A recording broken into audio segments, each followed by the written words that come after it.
Anda ingin tahu tren kuliner tahun 2000 atau sedang mencari ide bisnis untuk jualan makanan dan minuman? Juga untuk Anda yang ingin memulai bisnis kuliner dan restoran, video ini saya buatkan khusus untuk Anda. Saya akan memberitahu cara menciptakan tren kuliner Anda sendiri. Ya, Andalah yang menjadi trendsetter itu. Jadi tonton video ini sampai selesai agar Anda tidak menyesal nantinya. Perkenalkan, saya Hendra Mardoyo. Di channel Helm Work, kami membahas manajemen bisnis restoran secara operasional dan strategis dengan bahasa sederhana, namun membuka wawasan dan membangkitkan inspirasi dalam mengembangkan bisnis kuliner, restoran, kafe, rumah makan, kedai kopi.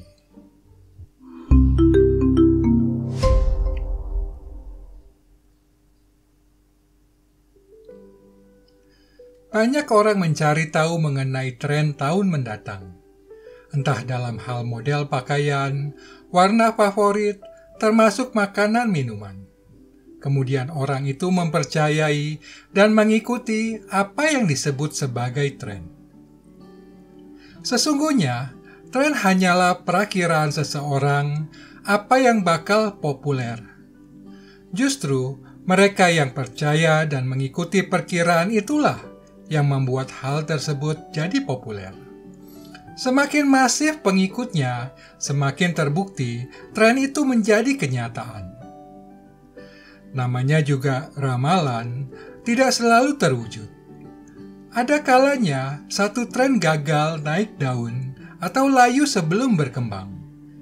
Fenomena itu dikenal dengan istilah fad. Silakan tonton video ini membahas banyak hal mengenai tren. Apakah berbisnis kuliner mengikuti tren merupakan strategi atau pilihan tepat? Bisa ya, tapi juga tidak selalu benar. Apabila terlalu awal masuk ke pasar mengikuti perkiraan tren, Anda belum bisa melihat apakah fenomena itu akan berhasil menjadi tren atau gagal hanya fad belaka. Sebaliknya, bila terlambat masuk ke pasar, sementara tren mulai melemah, Anda bisa terperangkap dalam investasi yang belum optimal menguntungkan. Tidak lama berselang, tren itu pun layu dan gugur. Mungkin waktu terbaik adalah saat tren mulai terbentuk. Anda masuk ke pasar, tetapi Anda mesti menyadari bahwa tren itu akan berakhir, sehingga perlu persiapan langkah antisipasi menghadapi kenyataan itu. Tonton deh video itu, menjelaskan detail hal tersebut. Sekarang, silakan tekan tombol subscribe supaya Anda tidak ketinggalan upload terbaru video Helm Work. Itu sebabnya saya lebih suka membahas bagaimana Anda bisa membuat tren bisnis kuliner Anda sendiri, sehingga Anda tahu persis DNA dan anatomi kuliner ciptaan Anda, dan Anda yang memegang anak kunci strategi pemasarannya. Kalau Anda sepaham, mari kita bahas bagaimana Anda bisa menjadi trendsetter kuliner Anda sendiri. Proses yang akan Anda lakukan terbagi dalam 4 tahapan, mulai dari ide, bisnis, kemudian menuangkannya menjadi kreasi ide, berlanjut pengembangan produk, hingga ke peluncuran dan pemasarannya. Langkah pertama, dimulai dengan menetapkan model bisnis yang ingin Anda geluti. Apakah dengan membeli franchise atau membangun usaha dengan merek sendiri. Keputusan itu akan mengantarkan Anda ke proses yang berbeda pada tahapan berikutnya, di mana fokus pemikiran dan usaha yang dilakukan juga akan berbeda. Kalau ingin franchise, maka Anda perlu mencari dan memilih franchisor yang tepat. Orang bilang jalannya mulus sudah disediakan, tetapi hati-hati, jangan tersesat. Kalau mau merek sendiri, maka Anda mesti berupaya membangun jalan sendiri. Keputusan di tangan Anda. Bila ingin franchise, silakan tonton video ini agar Anda dapat menimbang dan membuat keputusan terbaik.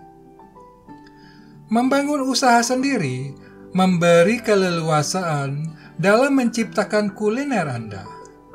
Tidak semua franchise menyediakan kuliner impian, karena biasanya franchise ada saat tren sudah meledak. Kita lanjut ke tahap berikutnya, berkreasi ide kuliner. Agar lebih efektif menggali kreativitas ide kuliner, pertama, Anda perlu menetapkan fokus 3 hal ini: target pembeli, waktu makan, jenis makanan.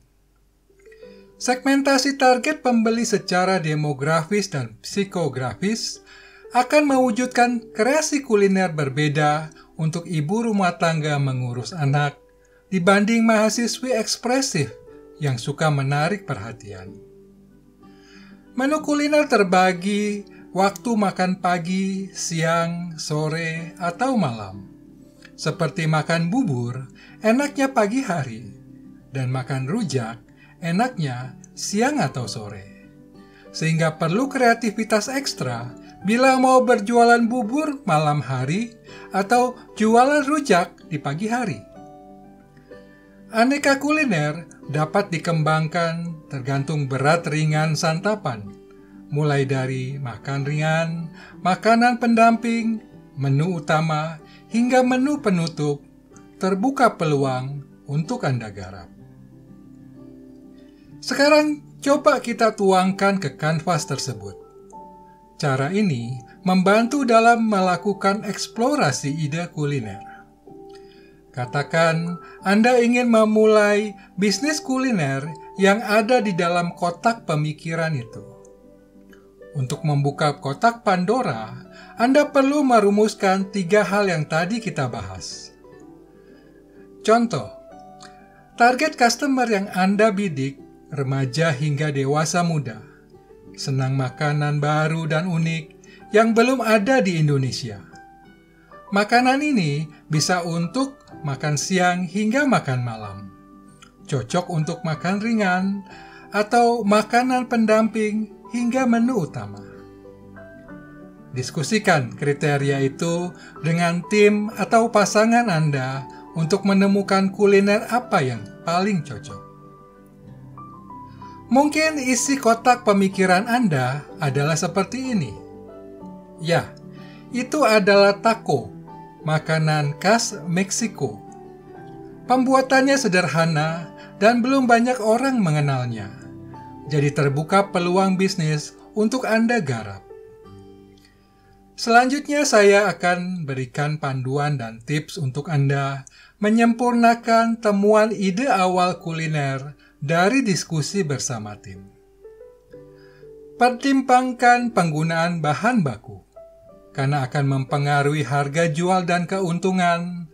Pilih komponen utama kuliner yang minimal kandungan daging. Mengapa kotak misteri tadi saya usulkan taco? Sebab komponen utamanya roti taco dengan isi sayuran.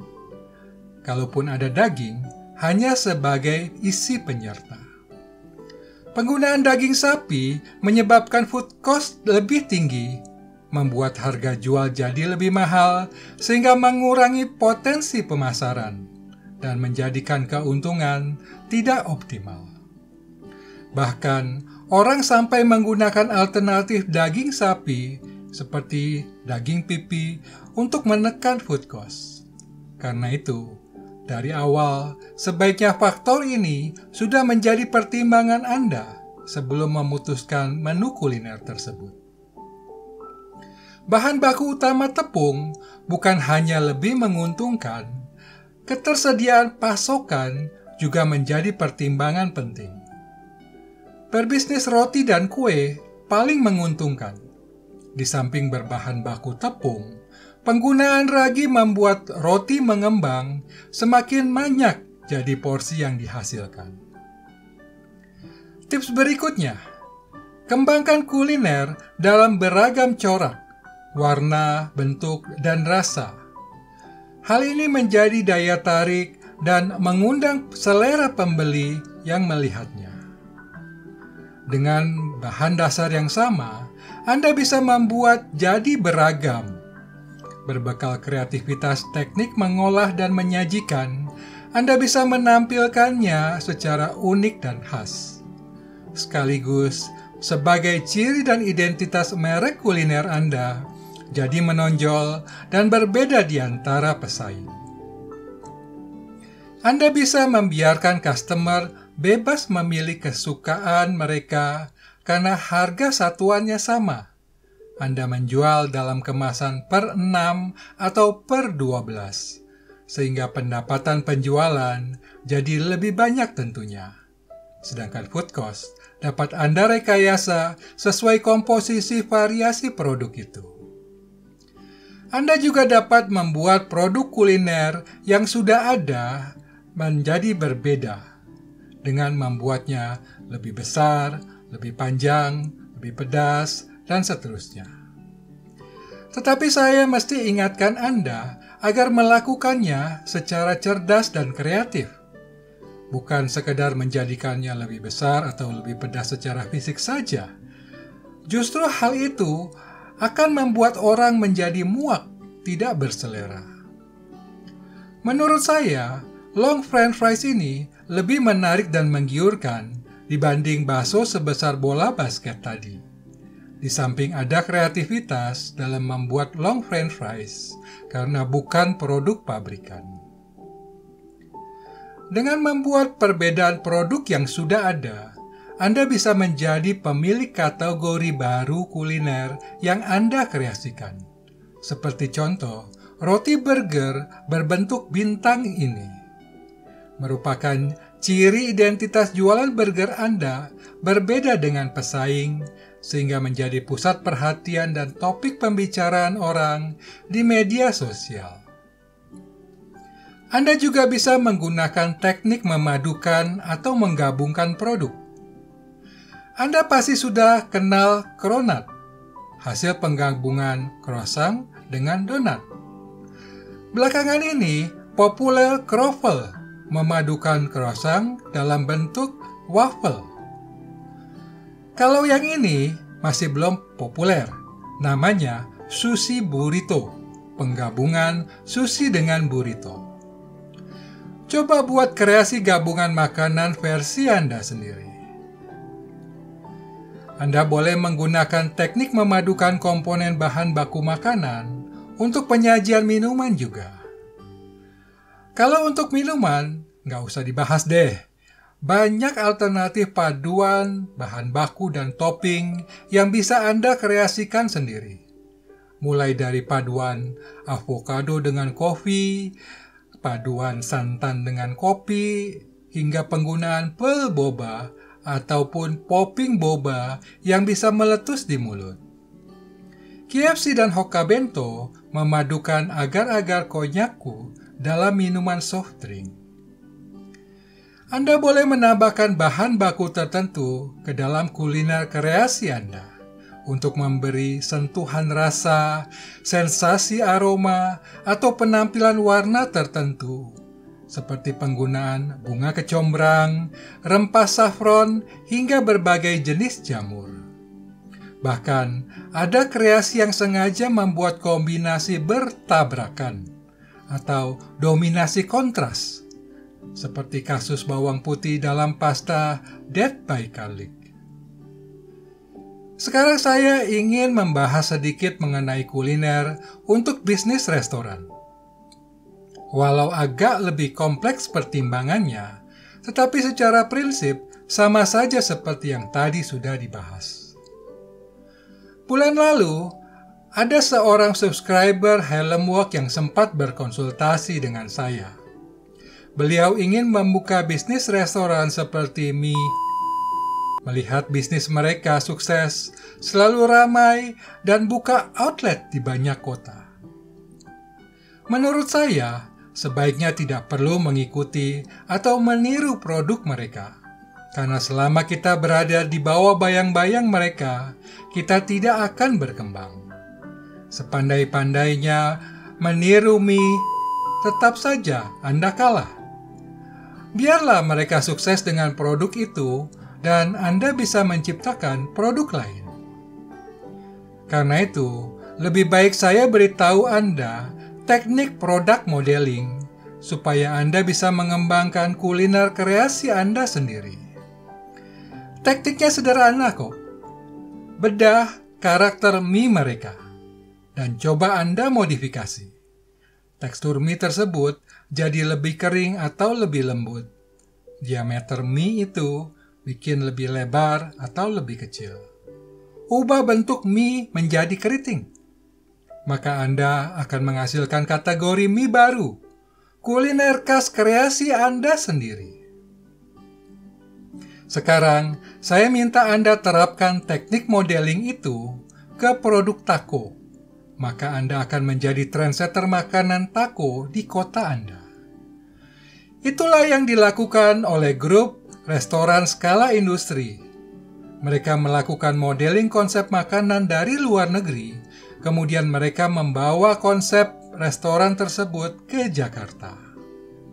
Nah, tugas Anda melakukan modeling restoran di Jakarta. Kemudian, Anda buka konsep restoran seperti itu di kota Anda.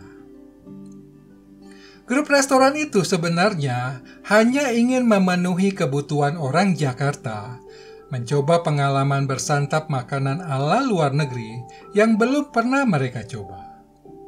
Kalau Anda melakukan hal tersebut yang sama untuk orang di kota Anda, maka Anda berpeluang menjadi trendsetter sushi burrito, bukan follower mie. Anda bebas melakukan produk modeling hidangan Indonesia atau internasional. Prinsipnya sama saja. Yang penting, Anda pelajari potensi bisnis yang belum tergarap. Dalam video ini saya menjelaskan bagaimana memilih bisnis kuliner restoran sesuai konsep Cuisine of the World. Silakan tonton bila Anda belum sempat melihatnya. Anda memiliki 3 alternatif arah pengembangan produk kuliner. Apakah menjual kenangan masa lalu, menjual gaya hidup relevan masa kini, atau menjual fantasi eksperimental dan pertemuan di antara kutub itu?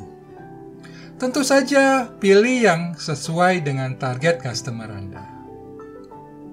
Kuliner tradisional masa lalu dapat menjadi daya tarik kenangan indah masa kecil atau masa muda. Kue talam ubi atau talam ketan tradisional dengan sentuhan modern dapat dikemas menjadi oleh-oleh kota Semarang seperti yang ditawarkan Sluki. Sebaliknya, untuk anak muda gaul, lebih menyukai kuliner futuristik eksperimental seperti lab-grown meat. Apabila saya tidak beritahu Anda mungkin tidak mengira kalau daging Wagyu ini adalah hasil bioteknologi di laboratorium. Di Indonesia memang belum populer, tetapi di Singapura, orang antre mau mencoba pengalaman makan daging sapi hasil peternakan laboratorium, bukan dari tanah peternakan. Gaya hidup relevan masa kini yang sedang populer adalah vegan. Seiring pola hidup sehat, orang mengurangi konsumsi daging hewani dan menggantikannya dengan protein nabati seperti kacang polong dan kedelai. KFC sudah memulainya dengan menawarkan vegan chicken nugget. Demikian pula McDonald menawarkan plant-based patty, daging burger protein nabati kacang polong. Apakah Anda tertarik mengembangkan kuliner protein nabati seperti itu? Sampai di sini, sudahkah Anda menemukan gambaran kuliner apa yang ingin Anda kembangkan bisnisnya? Bila belum, silakan renungi dan eksplorasi. Sekarang kita masuk tahapan berikutnya, yaitu pengembangan produk. Dalam tahap ini, ada 3 hal yang perlu Anda lakukan: menciptakan kuliner Anda, membuat prototipe atau contohnya, dan membuat rencana implementasi bagaimana memproduksinya. Banyak orang terbentur dalam menciptakan kulinernya sendiri karena merasa tidak bisa memasak atau mengolah makanan. Menurut Anda, mana yang lebih penting? Masterpiece kreasi kuliner atau mastermind penciptanya? Tentu kekuatan sang pencipta yang membuat kreasi kuliner itu, bukan? Sama seperti Anda ingin membangun istana impian. Andalah yang tahu seperti apa istana itu. Kemudian, Anda minta bantuan arsitek dan desainer untuk mewujudkannya. Demikian pula kuliner impian taco ini. Anda bisa minta istri untuk membantu mewujudkan atau membayar honor juru masak yang mumpuni. Anda tidak perlu chef untuk itu, karena di grup perusahaan besar restoran skala industri pun, yang namanya eksekutif chef, bekerja di bawah arahan dari direksi atau pemilik, yang memberikan komentar dan koreksi sebelum meluluskan kreasi kuliner chef tersebut. Yang penting, Anda ingat adalah aspek legalitas kreasi kuliner tersebut agar tidak menjadi sengketa di masa depan. Konsultasikan dokumen kerjasama yang diperlukan dengan penasehat hukum Anda. Selanjutnya, Anda bersama partner membuat prototipe kreasi secara utuh, sesuai konsep kuliner impian yang dibahas tadi, baik dari segi jenis kualitas bahan baku, bentuk penampilan maupun tekstur, komposisi rasa, serta warna. Buatlah prototipe sesungguh mungkin, sebagaimana kelak kuliner tersebut tersajikan kepada customer, sehingga Anda dapat menemukan kendala maupun trik yang perlu antisipasi, karena diperlukan mesin atau membuat alat bantu tertentu untuk menghasilkan karakter produk terbaik dengan kualitas prima. Berikutnya, bagaimana penyajian kuliner tersebut agar tampil menarik dan menggugah selera, baik untuk penyajian di piring, termasuk bagaimana kemasan untuk bawa pulang, agar produk itu bisa bertahan dan tetap enak hingga dikonsumsi. Pemilihan desain serta material piring dan kemasan yang menarik sangat berpengaruh terhadap penampilan dan harga jual produk. Jadi Anda perlu meluangkan waktu memikirkan detail hal itu. Lakukan eksperimen daya tahan produk dalam hal holding time dan shelf life, agar Anda dapat memberikan rekomendasi kualitas konsumsi terbaik. Dan berdasarkan data itu, kelak Anda dapat mengajukan sertifikasi kualitas yang diperlukan untuk mendapatkan surat izin dari instansi terkait. Bukukan semua standar spesifikasi dan produk tersebut, karena kelak Anda gunakan untuk menyusun materi pelatihan karyawan dan kebijakan pengawasan mutu. Selanjutnya, Anda memasuki tahap implementasi. Setelah Anda puas dengan karakter dan kualitas kuliner tersebut, terjemahkan satuan resep menjadi jumlah batch produksi. Selama eksperimen, Anda membuat dalam jumlah lebih sedikit supaya hemat bahan apabila perlu mengulangi percobaan. Tetapi untuk produksi komersial, tentunya dalam jumlah lebih besar. Anda tidak boleh begitu saja mengalihkan resep itu karena kenyataan fisik dan rasa dapat berbeda atau menyimpang. Cermati juga bagaimana langkah kerja operasional produksi agar lebih mudah, tetapi konsistensi kualitas dan rasa harus tetap terjaga ketat. Mungkin diperlukan teknik atau mekanisme tertentu yang perlu Anda kembangkan. Terakhir, susun rencana tindakan dan langkah eksekusi, kapan dan bagaimana Anda akan memulai bisnis ini. mulai dari mencari supplier, membangun central kitchen atau pusat produksi, hingga mencari lokasi outlet tempat usaha, membuat desain outlet, serta hal strategis lain yang mesti Anda persiapkan. Sekarang, kita masuk tahapan terakhir, yaitu peluncuran dan pemasaran produk. Dalam tahap ini, ada 4 hal yang Anda perlu lakukan, yaitu memberi nama produk dan harga, membuat foto produk, mengetes pasar, dan menyiapkan pemacu peluncuran. Kunci sukses pemasaran produk dimulai dengan memberikan nama yang unik dan menarik, serta memancing orang membeli. Suatu produk yang sama diberi label berbeda dapat membawa dampak berbeda terhadap persepsi konsumen, sehingga mempengaruhi ketenaran produk tersebut, pada akhirnya berdampak pada tingkat penjualan. Tidak usah memberi nama yang bombastis, karena dapat mengaburkan makna dan kesan produk, bahkan mengacaukan kenyataan dan harapan customer, serta menimbulkan ketidakpuasan pelanggan. Strategi menetapkan harga perlu dilakukan secara bijaksana, cukup murah dan menarik agar ramai dibeli banyak orang, tetapi juga cukup menguntungkan secara perhitungan biaya. Tadi saya sempat singgung menjual harga sama untuk kemasan isi 6 atau 12 seperti ini. Alternatif lain, Anda bisa menawarkan 3 macam kemasan harga berbeda. Dengan perbandingan harga seperti itu, customer menemukan kepuasan value for money. Customer merasa lebih untung atau lebih hemat bila membeli jenis yang lebih komplit dan lebih enak.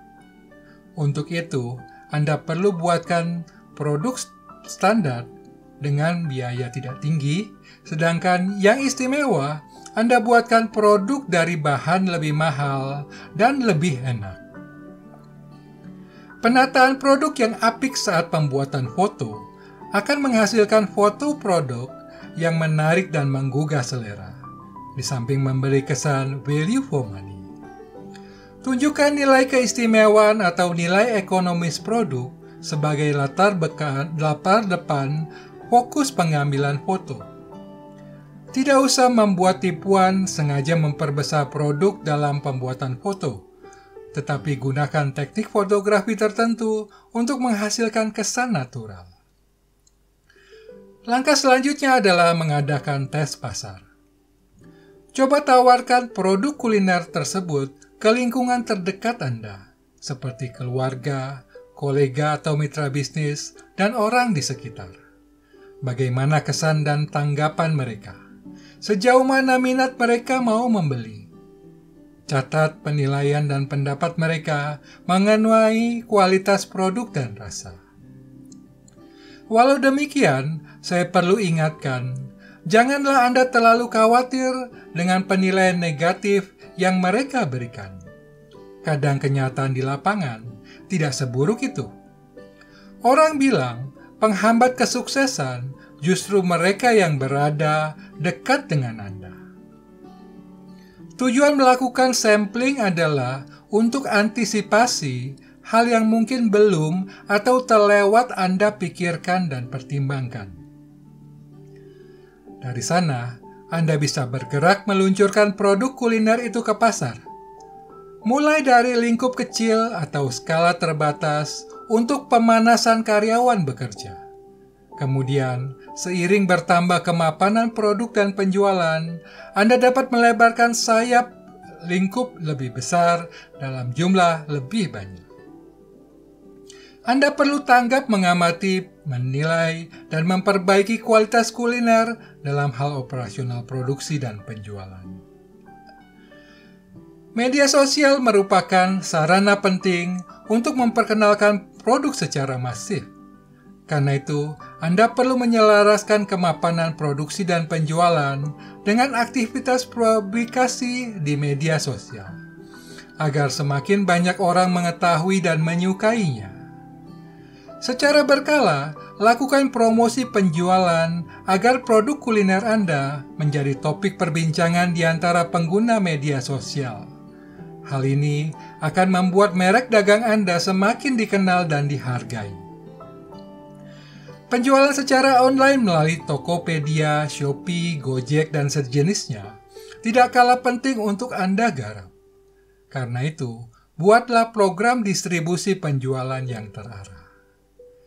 Sekarang, Anda sudah menemukan kreasi kuliner DNA Anda sendiri, yang dapat Anda usung menjadi tren bisnis untuk tahun mendatang. Tidak perlu membeli franchise, dan Anda bebas membuka outlet di seputar kota Anda tanpa perlu membayar franchise fee atau royalty fee. Dan kalau berminat, Anda bahkan dapat membangun bisnis franchise kuliner Anda sendiri. Sekarang, waktunya bangkit dan bergerak, mewujudkan bisnis impian Anda. Sampai berjumpa di puncak kesuksesan. Kami juga memiliki video menarik lainnya seperti yang ini. Silakan tonton video Harlem Work untuk menambah wawasan dan membangkitkan inspirasi Anda dalam mengelola bisnis restoran dan kafe.